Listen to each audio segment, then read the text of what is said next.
বিসমিল্লাহির রহমানির রহিম। আসসালামু আলাইকুম। কেমন আছেন আমার প্রিয় আপু ভাইয়ারা? আশা করি সবাই আল্লাহর অশেষ রহমতে ভালো আছেন। আলহামদুলিল্লাহ আমরা সবাই ভালো আছি। আমার ছোট্ট চ্যানেল থেকে সবাইকে আরো একবার স্বাগত জানাই। আমি জুবাইদা দিনাজপুর থেকে বলছি। নতুন একটি ব্লগ নিয়ে হাজির হয়েছে। আশা করি আপনাদের সবার ভালো লাগবে। তো আমি আমার ব্লগটি শুরু করেছি একদম সকালবেলা। তো গ্রাম থেকে কিছু আম পাঠিয়েছে। এখানটা শুধু আম না, বাবার বাড়ি শ্বশুর বাড়ির ভালোবাসা।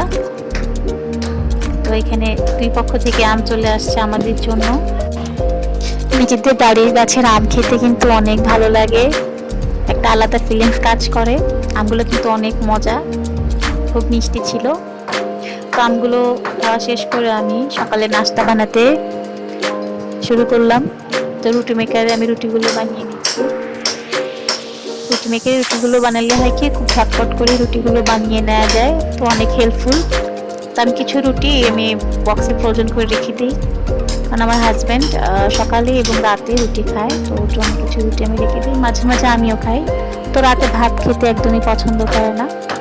তারপর নাস্তা খেয়ে তো কিছু মাছ নিয়ে আসছে। আপনাদের সাথে অনেক দিন আমার বাসার বাজারগুলো শেয়ার করা হয়নি, তো ভাবলাম আজকে একটু শেয়ার করেই ফেলি। তো পাবদা মাছ আর পাঙ্গাস মাছ নিয়ে এসেছে। আমরা কিন্তু পাঙ্গাস মাছ খেতে খুব পছন্দ করি, অনেকেই পছন্দ করে না, তো আমাদের বাসায় সবাই অনেক পছন্দ করে। আর এটা কিন্তু নদীর পাঙ্গাস, অনেক টেস্টি। আমি যেহেতু এই মাছটা রান্না করার পরেই ভয়েসটা দিয়েছি। তো মাছগুলো আমি ফ্রিজে রেখে দিয়েছি। তো এদিকে আমি ড্রয়িং রুমে চলে আসছি। সে আমি সোফার কভারগুলো সব খুলে ফেলেছি, আমি একটু ওয়াশ করবো। তো তার জন্য আমি একটা ওয়াশিং মেশিন এগুলো দিয়ে আমি রান্নাঘরে চলে আসলাম। তো পাঙ্গাস মাছটা ভুনা করবো। এর মাঝে কিন্তু আমার অনেক তরকারি রান্না হয়ে গিয়েছে, আমি চিকেনটাও রান্না করে ফেলেছি। আর চিকেন, ভাত, ডাল এগুলো রান্না করে ফেলেছি। তো এখন পাঙ্গাস মাছটাই আমার বাকি আছে, তো এটাও করে নিচ্ছি। এখনো পর্যন্ত ধৈর্য ধরে যারা আমার ভিডিওটি দেখছেন, প্লিজ একটু লাইক দিয়ে আমার ভিডিওটি দেখবেন। আর একটা লাইক দিলে কি হয় আপু ভাইয়ারা, প্লিজ একটু লাইক দিবেন। আপনারা কমেন্ট করেন কিন্তু লাইক দিতে ভুলে যান। আপনাদের একটা লাইক কিন্তু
পরোটা খেতে অনেক ভালো লাগে।